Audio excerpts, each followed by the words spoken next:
sarobidi ny fiainany ankizy fa antokiny ho avy izy azambaterena miasa olena anao sady valy babena azam-panaovina samamoetra tsy mirangovony olona rehetra izay sazanazy mba omena fianarana fitiavana fahendrena Samapeyasa kilunga Mbaza unavara tunga Alo tika ya runzune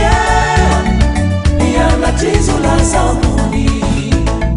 Faya na urakizi Diamana na safiti Nifiaina na utsimbula amiti Mamungu kaniu Rakizi tatitimu Miasa champetau na fadiu Azasuduka ni vula mandalu Fanifaiza na usisi takalu Kanara na rakizi ni mapanzari Fianga na marega ulavorare Siasa bisensa ekilunga Senaka na enu atoftutusa Aleliana chiza aye Ulavujani mavilmai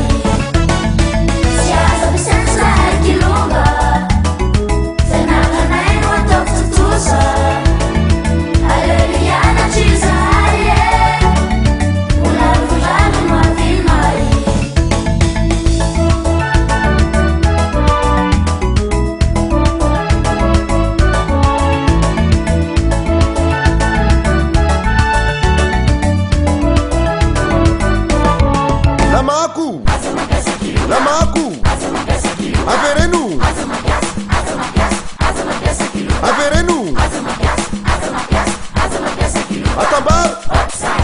Atambar Azam-panaovina samamoetra tsy mirangovony olona rehetra izay sazanazy